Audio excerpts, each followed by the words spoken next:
Hello my dear students, मैं GD sir आज आपके सामने लेकर प्रस्तुत हूं डायमेंशनल एनालिसिस यानी विमीय विश्लेषण का अगला भाग। आज हम लोग विमीय विश्लेषण के अंतर्गत व्युत्पन्न राशियों का परिचय सीखेंगे। लेकिन अगर आपने अभी तक मेरा चैनल सब्सक्राइब नहीं किया है तो ज़रूर कर लें और अपने दोस्तों को भी सब्सक्राइब करने के लिए कहें। सजेस्ट करें कि अच्छे से अच्छा कंटेंट पाने के लिए आप लोग मेरे चैनल से जुड़ें और जितना ज़्यादा लोग लाइक और सब्सक्राइब कमेंट करेंगे उतना ही ज़्यादा मेरा मनोबल बढ़ेगा और मैं और ज़्यादा मैटर आपको प्रोवाइड कराऊंगा। हाँ, अगर वीडियो क्वालिटी में कोई इम्प्रूवमेंट की नीड हो तो आप कमेंट सेक्शन में लिख सकते हैं, मैं उसमें चेंज करने की कोशिश करूँगा। चलिए हम बात करते हैं। अगर आप नोट्स बनाना चाहें तो अपना पेन और कॉपी निकाल लें और हेडिंग डाल दें व्युत्पन्न राशियाँ, जिसको इंग्लिश में कहते हैं डेराइव्ड फिजिकल क्वांटिटीज़। अब प्रश्न आता है व्युत्पन्न राशियाँ क्या हैं, डेराइव्ड फिजिकल क्वांटिटीज़ क्या हैं, बात इस पे करते हैं। तो देखिए, मैंने आपको पिछले वीडियो में 7 फंडामेंटल यानी मूल राशियाँ पढ़ाई हैं और 2 पूरक राशियाँ यानी व्युत्पन्न राशियाँ पढ़ाई हैं। उन 7 और 2 9 को छोड़ दिया जाए, बाद बाकी भौतिक विज्ञान में जितनी भी राशियाँ आप पढ़ते हो वो सभी कैसी हैं, डेराइव्ड है। डेराइव्ड मतलब व्युत्पन्न यानी उत्पन्न की गई हैं। काहे से उत्पन्न की गई हैं? इन 7 + 2 यानी 9 राशियों को मिला करके ही अन्य भौतिक राशियाँ बनी, जैसे बल है, क्षेत्रफल है, आयतन है, पावर है, कार्य है, ऊर्जा है। ये सब कैसी राशियाँ हैं? ये सब व्युत्पन्न राशियाँ हैं। कैसी हैं? व्युत्पन्न राशियाँ यानी डेराइव्ड क्वांटिटीज़ हैं। जैसे आप उदाहरण के लिए समझ लीजिएगा, जब हम खोया बनाते हैं ना, पेड़े बनाते हैं, बर्फी बनाते हैं ना, तो उसका फंडामेंटल मटेरियल क्या होता है? शक्कर और दूध। शक्कर और दूध से आप भिन्न भिन्न चीज़ें बना सकते हो कि नहीं बना सकते हो? बताओ। दूध और शक्कर की सहायता से दही बन जाएगा, लस्सी बन जाएगी, खीर बन जाएगा, पेड़ा, बर्फी। लेकिन ये सब हो गई व्युत्पन्न। फंडामेंटल माने जो रॉ मटेरियल आपने यूज़ किया। आपने क्या यूज़ किया उसमें? मिल्क, शुगर या खीर बनाई है तो राइस। तो ये सब चीज़ें जो आपने उसमें डाली हैं वो कहलाती है फंडामेंटल। और उनसे जो बन के नए नए प्रोडक्ट्स डिफरेंट तैयार होते हैं उनको हम कहते हैं व्युत्पन्न उनके, ठीक है, डेराइव्ड्स। तो चलिए हम बात करते हैं। जिससे सबसे पहला जो हमें तैयार करना चाहिए वो नाम है क्षेत्रफल। देखिए, क्षेत्रफल को इंग्लिश में क्या कहते हैं ये भी जान लीजिएगा। क्षेत्रफल को इंग्लिश में हम लोग एरिया कहेंगे। क्या कहेंगे भाई जी? एरिया। अब बात करते हैं, मात्रक का मात्रक जानना चाहते हैं। मात्रक जानने के लिए पहले सूत्र समझ लेना। क्षेत्रफल का सबसे सरल सूत्र होता है लंबाई गुणा चौड़ाई, L/B। इसका अगर हम मात्रक बनाना चाहें तो L/B से मात्रक बनेगा। देखो, लंबाई को मीटर में नापते हो कि नहीं नापते हो बताओ, और चौड़ाई भी मीटर में होती है। अगर 2 बार मीटर का गुणा कर दोगे तो मात्रक तैयार क्या होगा? मीटर स्क्वायर या वर्ग मीटर। अब विमीय सूत्र बनाना चाहता हूं मैं, तो इसका विमीय सूत्र देख लीजिए कैसे तैयार होगा। जब विमीय सूत्र बनाएंगे हम लोग तो मीटर की विमा हमने आपको सिखाई L और उसमें घात कितनी लगी है? 2, तो L² हो जाएगा विमीय सूत्र, ठीक है। अब देखिए, दूसरा आप उठाइएगा, जैसे क्षेत्रफल तो आप समझ ही गए होंगे। अब हम बात करते हैं आयतन की। आयतन देख लीजिए कैसे बनेगा। आयतन का जो सबसे सरल सूत्र होता है वो LBH होता है। आयतन को इंग्लिश में क्या कहते हैं पता है? वॉल्यूम कहते हैं। क्या कहते हैं? अब इसका मान लीजिए मात्रक बनाना चाहते हैं। पहले आयतन का मात्रक। आयतन में लंबाई, चौड़ाई, ऊंचाई 3 बार चीजें हैं ना, और तीनों के मात्रक क्या होते हैं? मीटर, मीटर और मीटर। तो ध्यान दीजिएगा, 3 बार अगर मीटर इस्तेमाल किया है तो पावर कितनी चढ़ेगी? 3। इसको हम कहेंगे मीटर क्यूब या घन मीटर। इसका विमीय सूत्र अगर बनाना चाहें, विमीय सूत्र को हम शॉर्टकट में विमा लिख दिया करेंगे। विमा मतलब विमीय सूत्र से हमारा रहेगा यहाँ।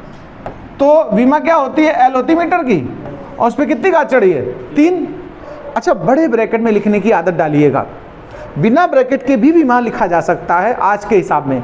पुराने समय में लेकिन बड़े ब्रैकेट में लिखा जाता था। तो कोई पुराना टीचर अगर कॉपी जांच रहा होगा तो वो सोचेगा ब्रैकेट में होना चाहिए। जो नए टीचर्स हैं वो ब्रैकेट में भी सही मानते हैं, बिना ब्रैकेट के भी सही मानते हैं। लेकिन जो पुराने टीचर्स हैं उनको ब्रैकेट चाहिए, तो पता नहीं कॉपी तुम्हारी किसके हाथ पहुंच जाए। इसलिए हैबिट में हमारे क्या होना चाहिए? ब्रैकेट लगाना। एक और क्वांटिटी उठाते हैं, देख लीजिए जरा। घनत्व कभी सुना आप लोगों ने? घनत्व को इंग्लिश में कहते हैं डेंसिटी। क्या कहते हैं भाई जी? हाँ, डेंसिटी होता है घनत्व। घनत्व बराबर सूत्र होता है द्रव्यमान बटे आयतन। तो देखिए, ये तो सूत्र हो गया। अब हम इसकी विमा या विमीय सूत्र बनाना चाहते हैं तो मात्रक भी बना सकते हैं। यहाँ से द्रव्यमान का मात्रक हमने क्या सिखाया तुम्हें? किलोग्राम, याद है? केजी। और आयतन का सिखाया हमने मीटर क्यूब, यही तो सिखाया मैंने। तो मात्रक बन गया हमारा किलोग्राम प्रति मीटर क्यूब। इसी को पता कैसे लिख सकते हो, एक तरीका और है लिखने का, किलोग्राम गुणा में अगर आप लिख दो तो मीटर क्यूब की जगह में पावर कितनी हो जाएगी, -3। अगर नीचे की कभी घात ऊपर ले जाते हैं तो पावर चेंज हो जाती है, साइन चेंज हो जाता है उसका। इसका अगर विमा बनाना चाहे या विमी सूत्र घनत्व का, तो देखो विमी सूत्र क्या बनेगा, किलोग्राम के लिए m इस्तेमाल होता है द्रव्यमान के लिए, और आयतन के लिए देख लीजिए L क्यूब सिखाया था, चूंकि पावर ऊपर उठा ली हमने, तो क्या विमी सूत्र बन के आया, ml-3। ओके, एक और देखो, ये तो होगा तुम्हारे 3 राशियां, एक और उठाते हैं चौथी।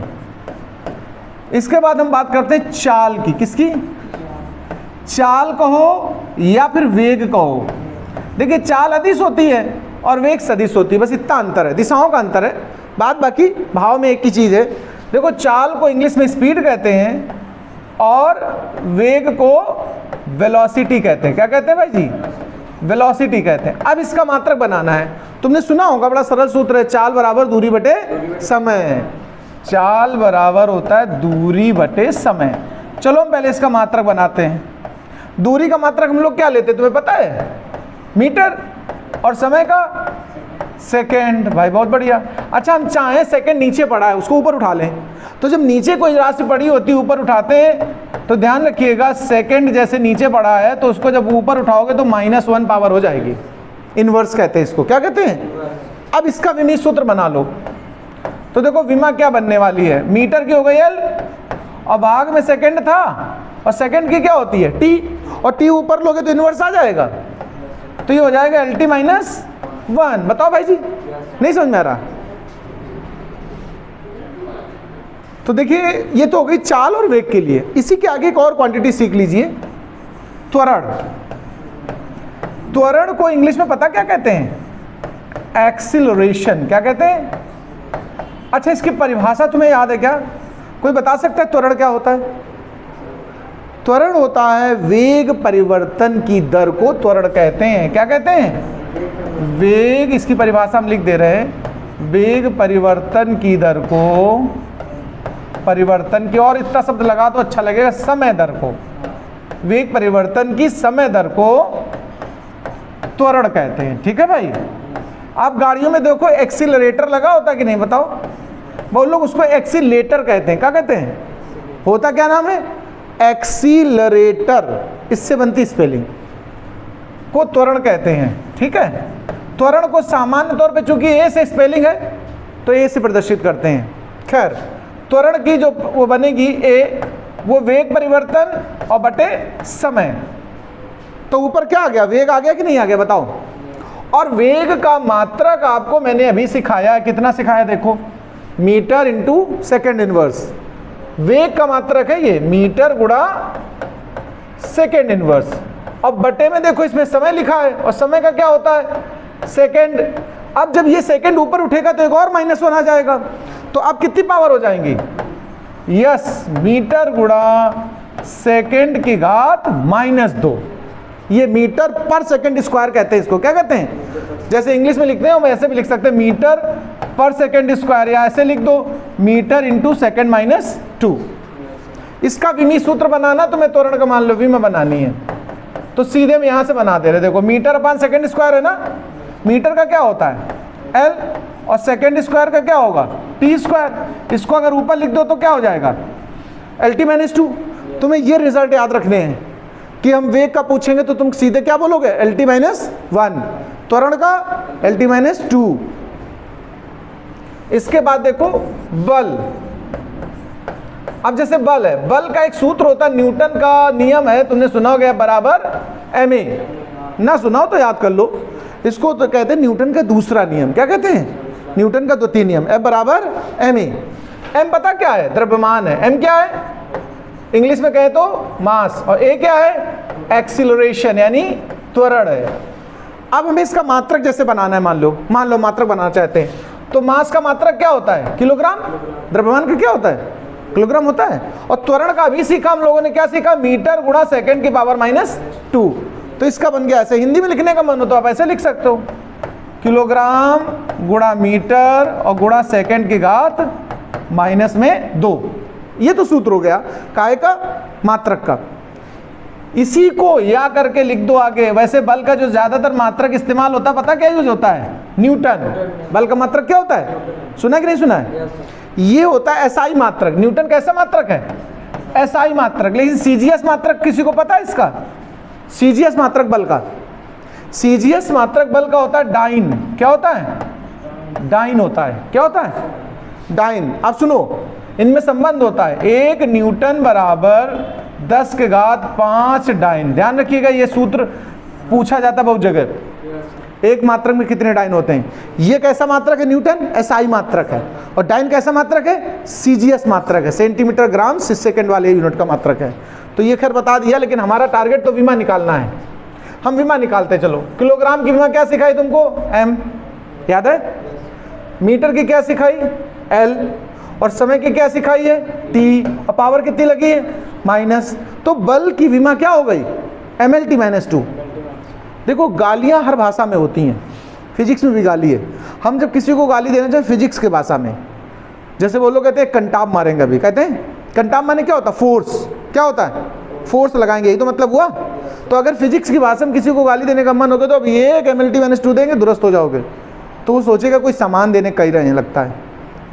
और mlt - 2 मतलब क्या देना चाहते हैं हम उसको? फोर्स, कंटाप देना चाहते हैं। तो mlt - 2 मतलब एक तरीके से एक झापड़ है जो आप दे सकते हो किसी को। तो चलिए, ये बल हो गया। इसके बाद एक और राशि देख लेते हैं, जैसे कार्य सुना है? Car, work. कार्य को इंग्लिश में क्या कहते हैं हम लोग? वर्क। कार्य बराबर होता है बल गुणा विस्थापन। सुना कि नहीं सुना है? ना भी सुने हो तो ये सूत्र याद कर लेना भाई। पहले से सुने हो चाहे ना सुने हो, अब लेकिन सुन लो तो इनको आज ही याद कर डालना। तो देखो, हम इसका वो बनाना चाहते हैं, बल गुणा विस्थापन से वो बनाना चाहते हैं सूत्र। अब सीधे हम विमा पे टारगेट दे रहे हैं। अब हम मात्रक नहीं बार बार बनाएंगे, ठीक है? मात्रक हम नहीं बताने वाले इसलिए, लेकिन इसका और बता ही देते हैं। देखो, इसका न्यूटन होता है, इसका क्या होता है? और विस्थापन का मीटर। तो तुमसे कोई मान लो पूछे कि मात्रक बताओ भाई कार्य का, तो तुम इससे देख के नहीं बता सकते हो। सूत्र लिखो और मात्रक बना दो अपने आप से। बल गुणा विस्थापन यानी न्यूटन गुणा मीटर। इसी को हम पता और क्या बोलते हैं? इसी को जूल कहा जाता है। क्या कहा जाता है? कार्य या ऊर्जा का मात्रक जूल होता है। लेकिन ये कौन सा मात्रक होता है पता है? एसआई मात्रक होता है। कौन सा होता है? इसका सीजीएस मात्रक क्या होता है ये भी जान लो। अब इतनी बात कर दी मैंने। इसका जो सीजीएस मात्रक होता है वो अर्ग होता है। ERG लिखते हैं इंग्लिश में, अर्ग। क्या पढ़ते हैं इसको? अर्ग। कार्य का या ऊर्जा का अगर एसआई मात्रक पूछा जाए तो क्या कहेंगे आप? जूल। और सीजीएस पूछा जाए तो अर्ग। इनमें भी संबंध होता है। 1 जूल बराबर 10 के घात 7 अर्ग होता है। ये याद कर लेना। ये जो छोटे छोटे बीच में पॉइंट्स हम बताएंगे आपको, ये जरूर याद कर लिया करो। इसी से तुम्हारी फिजिक्स का कॉन्सेप्ट स्ट्रांग होगा, किसी के सामने आप थोड़ा बेहतर दिखोगे, ठीक है? अब हम बात करते हैं वापस फिर से किसकी? विमा की। कार्य की विमा निकालना चाहते तो बल की विमा लिख दो और विस्थापन की लिख दो। बल की विमा माने एक कंटाप, कंटाप माने mlt - 2। तो बल की विमा हो गई mlt - 2 और विस्थापन की L, विस्थापन माने दूरी जैसा होता है, मीटर में नापते हैं। तो इसका क्या बना फाइनल? देखो, L 2 बार गुणा में है कि नहीं?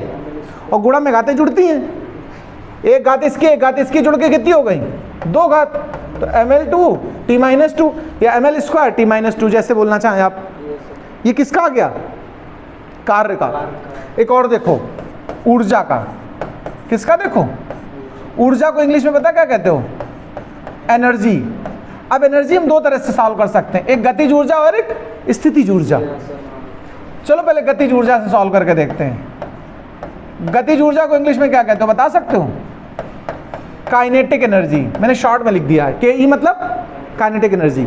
और स्थितिज ऊर्जा, स्थितिज ऊर्जा इसको क्या कहते हैं पता है? Potential energy, PE। क्या बोलते हैं? चलो हम इनकी विमा निकाल के दिखाते हैं तुम्हें। गतिज ऊर्जा का सूत्र यदि नहीं याद है तो याद कर लो, 12mv²। और स्थितिज ऊर्जा का याद कर लो, mgh। सुने जरूर होंगे, भले याद ना हो तुम्हें। सुना mgh? चलो अच्छी बात है। ये दोनों सूत्र मतलब कभी एक आध बार तो सुनी लिया होगा, लेकिन चलो नहीं याद है भाई दबे तो याद कर लो। अगर गतिज ऊर्जा पूछी जाए तो क्या सूत्र बताओगे? 12mv²। और स्थितिज ऊर्जा पूछा जाए तो mgh। अब देखो, इसकी विमा हम बनाना चाहते हैं, हमारा टारगेट तो विमा बनाना है ना। विमा में एक बात ध्यान रखना, इस जगह एक नोटिस लिख दे रहा हूं मैं, विमा का संख्याओं से कोई मतलब नहीं होता है। विमा का संख्याओं से कोई मतलब नहीं है, कोई मतलब नहीं है। मतलब इस बात का क्या हुआ, देखो अगर कहीं संख्या आई है सूत्र में तो उसको छोड़ दो जब विमा निकाल रहे हो, क्योंकि विमा को संख्या से लेना देना ही नहीं कुछ है। आई हो तो बैठी रहो और नहीं आए तो अपने घर जाओ। विमा मतलब संख्याओं को देखती तक नहीं है।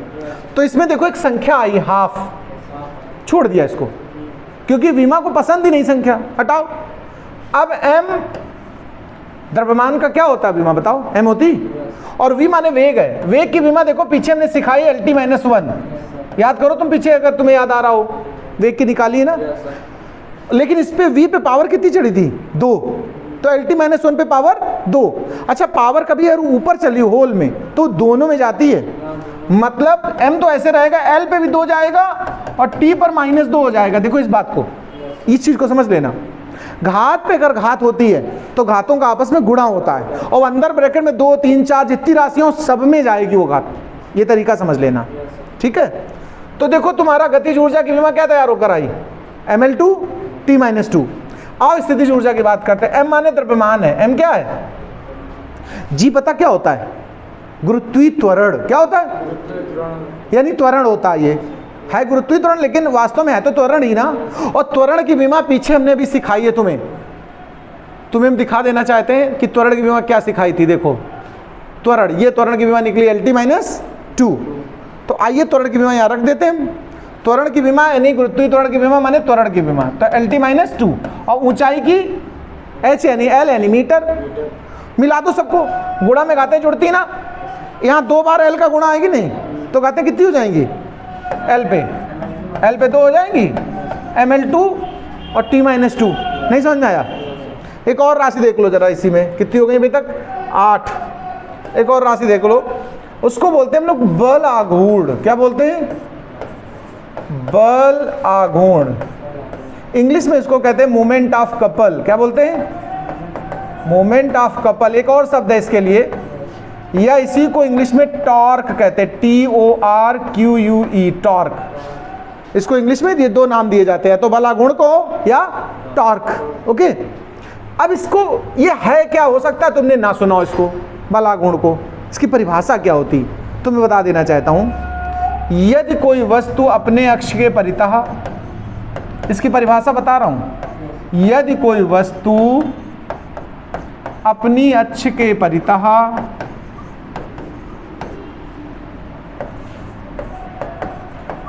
अपनी अक्ष के परितः घूमने के लिए स्वतंत्र है, घूमने के लिए स्वतंत्र है, मतलब आसानी से घूम सकती है, स्वतंत्र है। जैसे उदाहरण में दरवाजा खोलते हो तो दरवाजा कब्जों से लटका रहता कि नहीं, कब्जों के अक्रॉस ही तो घूमता है, तो कब्जा हो गया उसका घूर्णन अक्ष।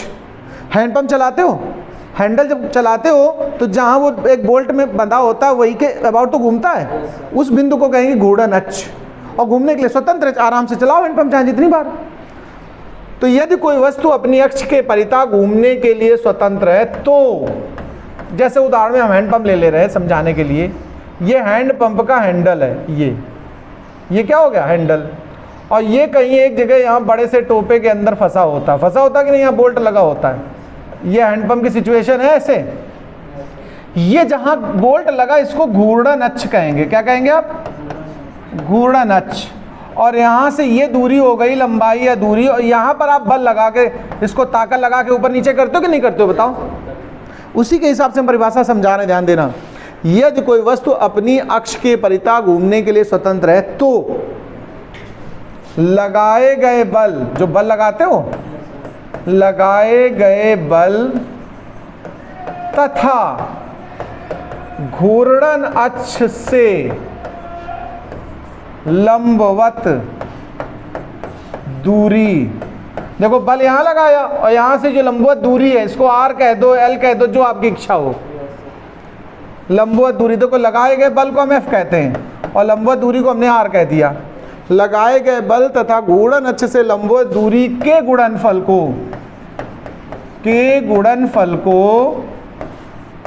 बल आघूर्ण कहते हैं। ये परिभाषाएं जो बीच बीच में लिखा है ये लिख जरूर लेना, ठीक है। बल आघूर्ण कहते हैं।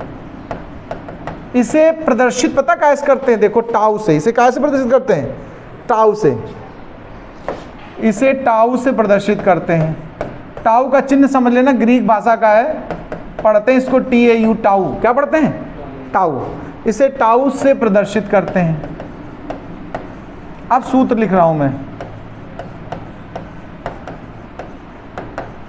टाउ बराबर, देखो भाई बल मतलब हम कहेंगे बल आघूर्ण टाउ बराबर बल गुणा लंबवत दूरी, बोला मैंने परिभाषा में, लंबवत दूरी।